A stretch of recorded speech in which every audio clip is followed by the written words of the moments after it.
Bagaimana Pak Parti kabarnya hari ini? Alhamdulillah sehat Bu. Ya, terima kasih Pak Parti atas kesempatan waktunya.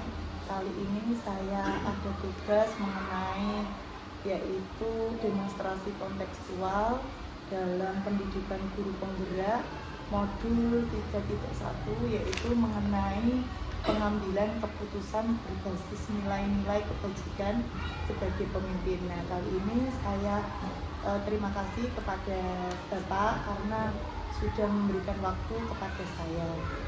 Nanti nih Pak, saya akan mengajukan beberapa pertanyaan. Mungkin ini nanti sangat bermanfaat untuk saya dan untuk melengkapi tugas saya nanti nih Pak. Yang pertama Bapak, selama ini bagaimana Bapak dapat mengidentifikasi kasus-kasus yang merupakan dilema etika atau bujukan di SD Negeri 20 Bapak? Ya, kalau memang semua permasalahan itu rata-rata memang ada dua pertimbangan. Yang pertama, apakah itu merupakan kepentingan dilema ataukah bujukan moral. Itu semuanya hampir sama. Semua kasus pasti ada seperti itu, tetapi kami selalu menekankan pada kepentingan umum atau dilema yang ada di etika moral, bukan di etika. Seperti itu. Terus selama ini bagaimana Bapak menjalankan pengambilan keputusan di sekolah, terutama untuk kasus-kasus di mana ada dua kepentingan yang sama-sama benar atau sama-sama mengandung nilai kebajikan? Kalau masalah benar itu kadang itu belum tentu orang lain memandang benar. Masalah kebajikan, ya memang kalau kebajikan itu kan berarti sudah sesuai dengan ukuran. Maka kami cenderung untuk sesuai dengan ukuran yang kira-kira dapat diterima, dimanfaatkan oleh semua anggota warga SDN. Seperti itu. Lalu langkah-langkah atau prosedur seperti apa yang biasa Bapak lakukan selama ini dalam menghadapi dilema etika tadi Pak? Ya, memang itu perlu keberanian dan perlu banyak risiko juga tantangan. Tetapi kalau memang itu sudah menjadi keputusan dari teman-teman, sudah disosialisasikan pada teman-teman, kalaupun di tengah jalan ada gangguan atau ada istilahnya ingin yang berubah, tetap kita tidak bisa. Itu sudah menjadi keputusan, maka tetap dijalankan sampai di akhir. Karena kami berprinsip kebijakan di tengah jalan itu akan cenderung bentuk penyeleweng. Berarti tidak sesuai gitu ya Pak. Berarti anggota warganya juga mendukung seperti itu. Lalu hal apa saja yang selama ini merupakan tantangan Bapak dalam pengambilan keputusan pada kasus-kasus dilema? Ya, kasus-kasus dilema itu memang kadang itu masyarakat memandang itu tidak pas. Kadang dianggap itu saklek, dianggap keras, dianggap istilahnya bisa dikatakan pelit ya tetapi karena itu memang harus diambil keputusan itu ya tetap kita laksanakan. Apapun yang terjadi, kadang berbenturan dengan masyarakat, kadang pun berbenturan dengan pemimpin, itu hal yang biasa. Berarti sudah siap resiko yang ada nih Pak gitu. Apakah Bapak memiliki sebuah tata cara atau jadwal tertentu dalam sebuah penyelesaian kasus dilema etika? Ada. Kita memang tidak melakukan secara resmi. Hampir tiap minggu kami selalu mengadakan pertemuan dengan Bapak itu, meskipun pertemuan itu tidak istilahnya terjadwal, teragenda secara resmi, tetapi memang kami kalau ada hal-hal yang disampaikan, mungkin sebelum Bapak itu masuk kelas, setelah ada Bapak itu langsung kita kumpulkan, langsung kita beri istilahnya semacam instruksi harian atau masukan-masukan yang apa yang perlu disampaikan. Jadi kami tidak ada istilah satu minggu tanpa ada pertemuan dengan Bapak itu untuk menanti. Kami berusaha menanti apa masukan-masukan dari Bapak itu. Mungkin kalau ada masukan sebuah permasalahan atau persoalan yang dihadapi dia Pak. Terus kemudian adakah seseorang atau faktor-faktor yang selama ini mempermudah atau membantu Bapak dalam pengambilan keputusan dalam kasus-kasus dilema etika? Ada, memang yang kami selama ini meskipun sudah ada dalam sebelum rapat itu sudah ada konsep yang saya angan-angan, tetapi kami selalu menawarkan kepada teman-teman dulu. Kalau teman-teman baru belum ada inisiatif, kami dari inisiatif saya tawarkan, kira-kira diterima atau tidak.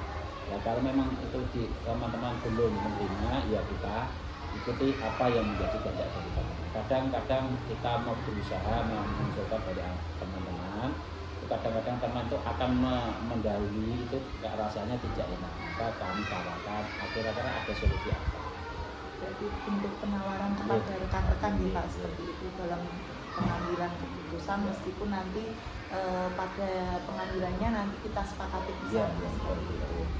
Terus dari semua hal yang telah disampaikan, pembelajaran apa yang dapat Bapak petik dari pengalaman selama ini mengambil keputusan dilema etika Pak?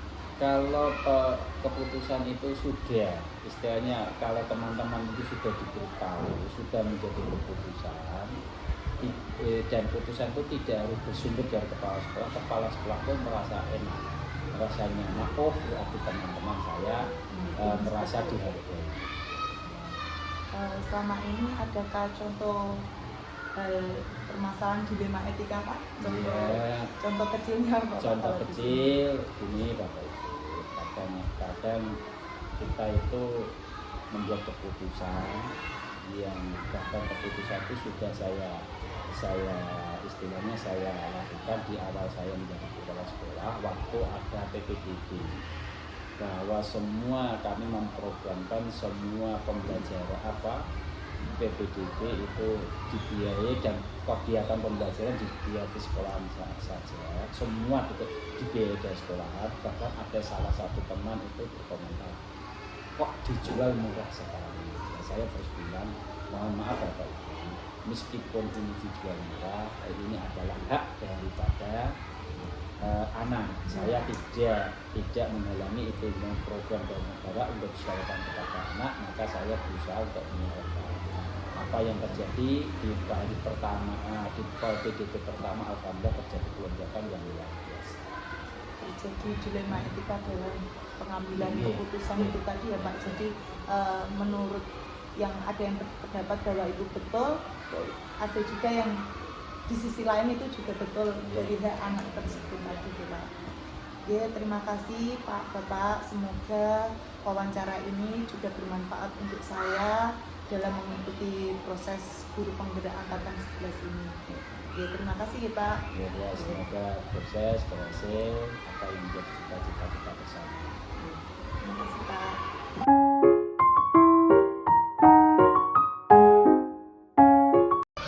Assalamualaikum Pak Mol. Waalaikumsalam. Bagaimana Pak kabarnya? Baik. Alhamdulillah ya Pak. Terima kasih Pak Mol sudah memberikan diri kepada saya untuk melakukan wawancara mengenai pengambilan keputusan berbasis nilai-nilai kebajikan sebagai pemimpin. Untuk itu nanti saya akan memberikan pertanyaan atau mengajukan pertanyaan ya Pak, beberapa pertanyaan nanti. Tugas ini saya melengkapi tugas CGP demonstrasi kontekstual modul 3 sampai 9. Itu ya Pak. Pertanyaan yang pertama Pak Mul, selama ini bagaimana Bapak dapat mengidentifikasi kasus-kasus yang merupakan dilema etika atau rujukan moral di SDN 1 Selangor ini Pak? Untuk mengidentifikasi kasus yang seperti itu, biasanya itu memang sebelumnya kita harus merenung dulu, memahami apa kasus itu, kemudian setelah merenung kita putuskan secara bersama-sama. Itu diidentifikasi tadi, kemudian itu nanti kita musyawarahkan mungkin dengan teman itu sekolah itu. Setelah itu baru kita putuskan secara bersama. Berarti melibatkan warga masyarakat, warga lingkungan sekolah Iya, ya, Pak? ya melibatkan semua warga sekolah dan juga melibatkan komite dan wali murid. Terus lalu kemudian bagaimana Bapak menjalankan pengambilan keputusan di sekolah ini, terutama untuk kasus-kasus di mana ada dua kepentingan yang sama-sama benar atau sama-sama mengandung nilai kebajikan, Pak? Di sekolah ini nih yang saya lakukan adalah kita kan tadi sudah diidentifikasi kasusnya, kemudian ada kasus yang sama-sama benar dan ini kita harus ambil salah satunya. Dalam mengambil salah satunya ini yang kita lakukan adalah kita harus memilah-milah dulu, kemudian ini kasusnya yang urgent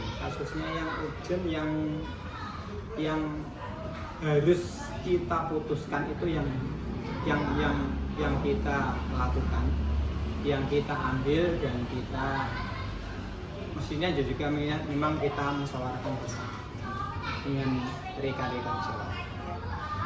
Kemudian langkah-langkah atau prosedur seperti apa yang biasa Bapak lakukan selama ini dalam mengalami dilema etika, Pak, pengambilan keputusan? Langkah-langkahnya yang saya ambil memang yang pertama tadi ya kita renungkan dulu, kemudian yang kedua ini kita akan, kalau masalahnya ini masalah yang kepentingannya dengan sekolah atau institusi, memang kita mengumpulkan semua warga sekolah, baik itu guru, tenaga pendidikan, kemudian komite, dan bila perlu saya akan memanggil atau mengumpulkan wali murid untuk melakukan rapat bersama. Itu langkah-langkahnya yang Melibatkan semuanya gitu, bisa Pak. melibatkan semua. Kemudian Pak, hal-hal apa saja yang selama ini Bapak anggap efektif dalam pengambilan keputusan pada kasus-kasus dilema etika? Yang efektif, yang lebih efektif ya memang itu, tapi ya intinya musyawarah mufakat. Kalau semua kasus ini kita tentukan dengan musyawarah mufakat, maka pengambilan keputusan itu adalah yang paling efektif, yang paling baik. Ini menurut saya Musyawarah ya. musyawarah mufakat ya. Kemudian apa saja sih Pak selama ini tantangan dalam pengambilan keputusan pada kasus dilema etika? Mungkin Bapak mengalami tantangan, mungkin ada yang tidak setuju atau berbeda pendapat dengan pengambilan keputusan yang Bapak lihat.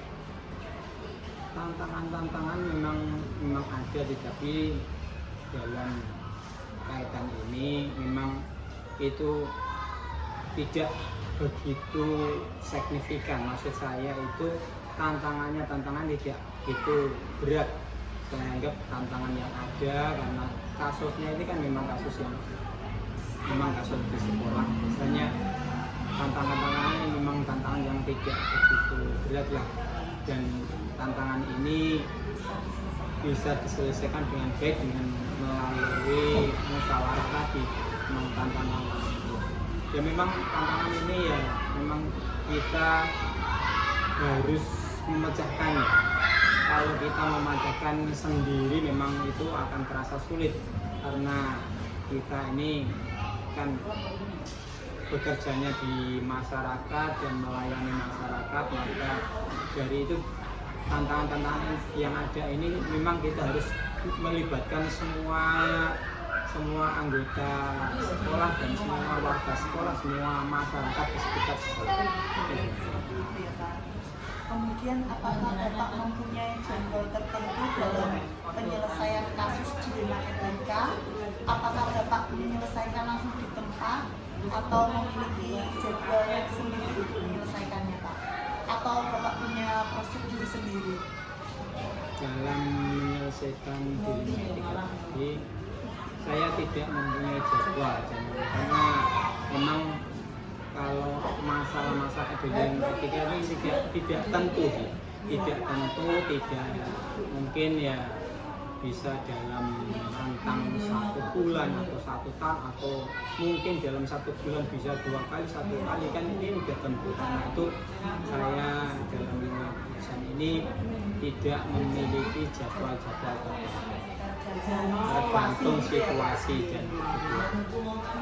Kemudian Pak, adakah seseorang atau faktor yang selama ini mempermudah atau membantu Bapak dalam pengambilan keputusan dalam kasus-kasus dilema etika? Ya, faktor yang mempermudah memang itu tadi.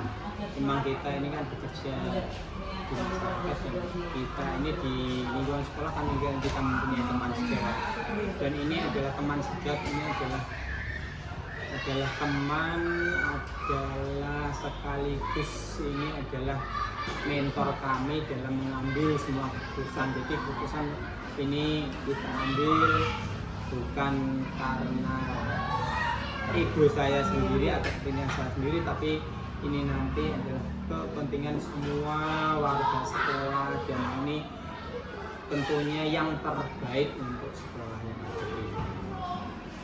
Yang terakhir Pak, ini dari semua hal yang telah disampaikan Bapak tadi, pembelajaran apa yang Bapak petik dari pengalaman Bapak dalam pengambilan keputusan dilema etika? Pelajaran yang saya ambil memang di sini kan memang saya ini sebagai kepala sekolah yang belum lama menjadi kepala sekolah. Ini baru kemarin ya, karena itu pelajaran yang saya ambil, ya ini kan pelajaran yang harus saya ambil, dan pengalaman-pengalaman dalam memutuskan dilema etika tadi memang itu adalah pengalaman pribadi saya, pengalaman menjadi kepala sekolah di SD khususnya SD Suwangur 1 ini, dan ini memang yang harus saya lakukan sebagai tugas kepala sekolah di SD N1 Suwangur. Pengalaman baru ya Pak, Pengalaman baru. Jadi guru, sekarang jadi pemimpin sekolah, jadi menjadikan sebuah keputusan. harus bisa mengambil keputusan, walaupun itu keputusan yang berat atau ringan, dan dalam mengambil keputusan itu memang saya prioritaskan untuk melakukan musyawarah dan mufakat. Tentunya demi kepentingan bersama. Ini untuk kepentingan bersama. Terima kasih Pak Mul atas waktu yang diberikan kepada saya. Ya, sama-sama. Sudah membantu dalam proses CGP yang saya ikuti. Terima kasih Pak Mul. Terima kasih.